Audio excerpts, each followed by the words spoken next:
Good morning, dear students. Today we are going to study Bohr's atomic model. We are familiar with the limitations of Rutherford atomic model. Rutherford atomic model fails to exhibit, that is, atomic stability. This is one limitation, and one more limitation, it does not explain the fine structure of the spectral line. In order to overcome these limitations, Niels Bohr in 1913 made certain modification in this model, a newly developing quantum hypothesis, and gave a new atom model in the form of three postulates. So now we are going to study the postulates of Bohr's atomic model. Very important. First postulate: an electron in an atom could revolve around the nucleus in a certain stable orbit without the emission of the radiant energy. So here the electron is revolving in a circular orbit without the emission of energy. If it is emitting energy, it will comes and spirals and hit the nucleus, and the atom, it will collapses. So this modification had it. Okay, and according to this postulate, each atom can exist in certain definite stable states. You can see in this diagram. These states are called as stationary states of an atom. So that we call it as K shell, L shell, M shell. So these are the examples. Okay. So second postulate states that the electron revolves around the nucleus only in those orbits for which the angular momentum is an integral multiple of h by 2 pi, where this h is Planck's constant. This L is equal to n into h by 2 pi, where n is equal to 1, 2, 3, so on, and h is the Planck's constant.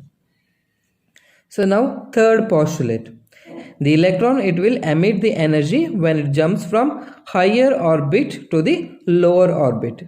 If E1 and E2 are the energies in the lower state and the higher state, then the energy emitted by the photon is given by h into mu is equal to E2 minus E1, where mu is the frequency of emitted radiation. Okay, these are all the three important postulates of Bohr. This is very important.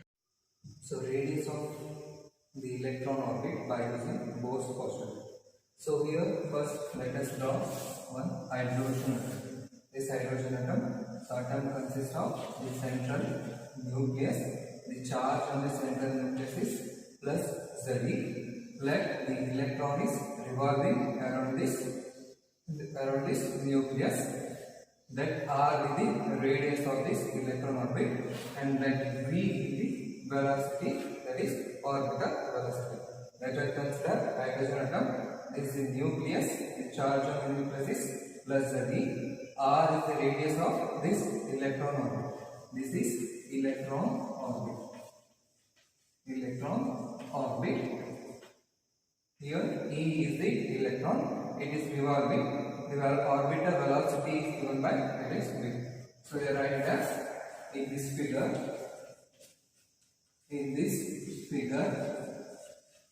Plus Z is the charge on the nucleus. Okay. R is the radius of electron orbit.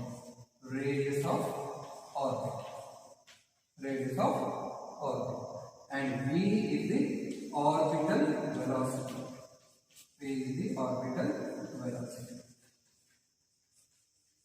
So okay, for the stable orbit,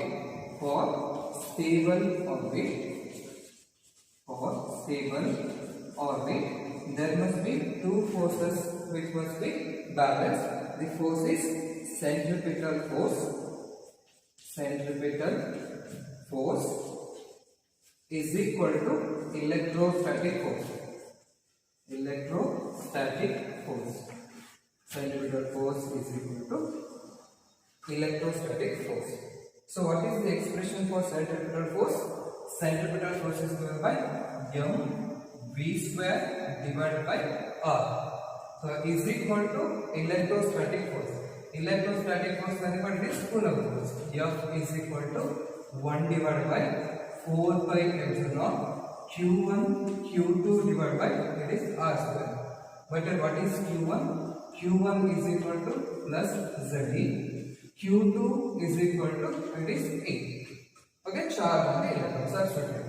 Therefore, you can get it as 1 divided by 4 pi epsilon naught q1 it is plus ze into e divided by distance it is r square.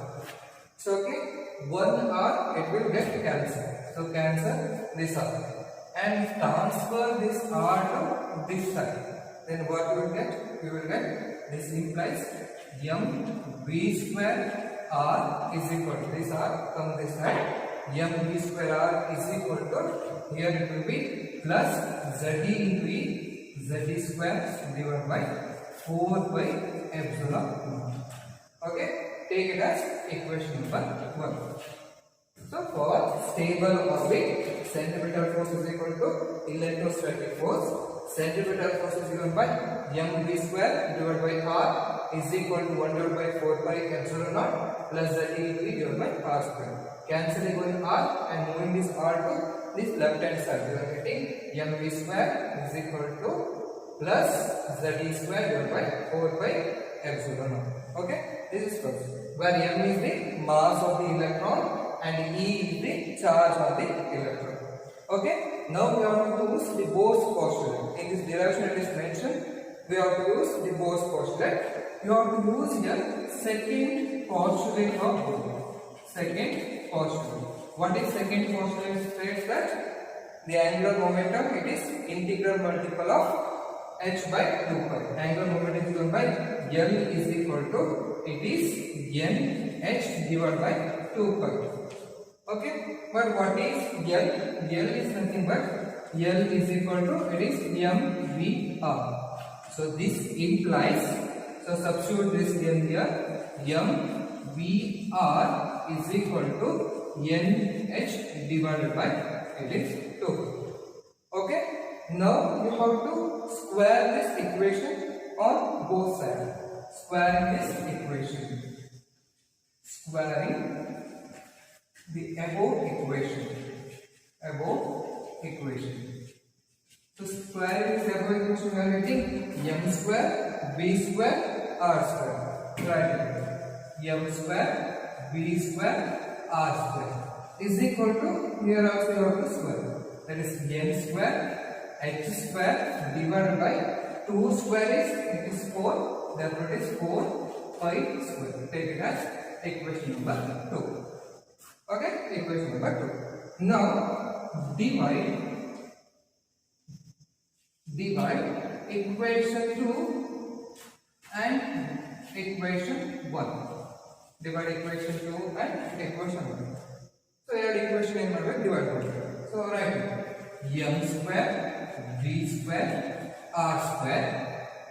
Okay, divided by, so what is the equation on here? It is m v square r is equal to, here it is n square h square divided by 4 pi square. Whole divided by here what is that? Here it is z e square divided by it is 4 pi epsilon. Now we have to simplify this. So cancelling out all the common terms. So here 1 m get cancelled, v square get cancelled, 1 r get cancelled. So what is left here? This implies m into r.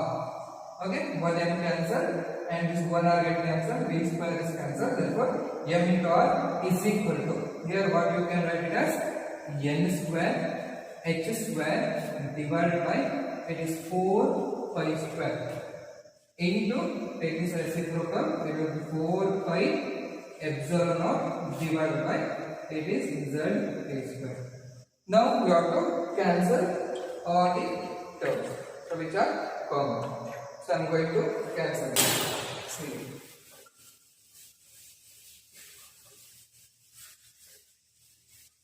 So here it is, what is the left hand side? It is m into r is equal to, here 4 pi get cancel, 1 pi it will remain. So okay, so you are getting here it is n square, it is here like that only, it is h square. So 4 pi is cancelled, left with this epsilon naught divided by 1 pi is that pi into what is z t square. Now we want the expression for this r. So take this here. So r is equal to, it is n square h square epsilon naught divided by pi, take this m this side, pi m z t square.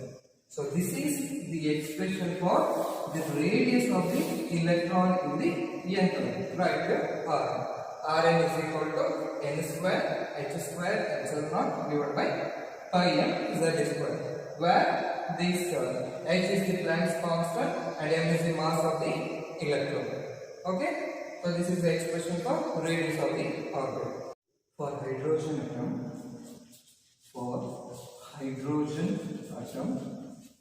z is equal to 1. For hydrogen atom, z is equal to 1.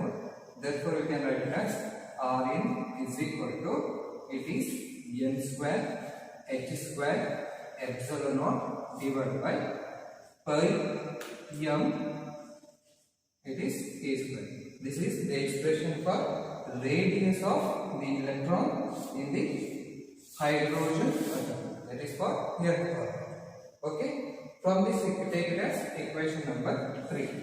In this equation, you can see here h is equal to, it is 6.625 into 10 to the power of minus 34 joule second. It is Planck's constant, and epsilon naught, epsilon is nothing but it is 8.854 into 10 to the power of minus 12 Fermi per minute. This is the absolute permittivity of free space, and pi value that is 22/7, and m is the mass of the electron, that is 9.1 into 10 to the power of minus 31 kg, and E is charge on the electron. E is equal to 1.6 into 10 to the power of minus 19 joules. On substituting all this value, you are getting this, or for the so you are getting the Rn is equal to, Rn is equal to n square, it will be like this only. On substituting all these values, you are getting 0.53 angstrom into n square.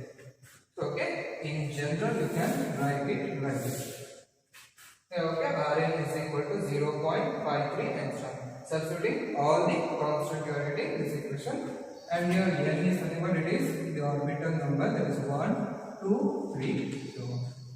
Okay, general you can write it. Now the calculation for the Bohr radius. So then what is meant by this Bohr radius? The radius of the hydrogen atom in the first orbit is called as Bohr radius. So hydrogen atom Z is equal to 1.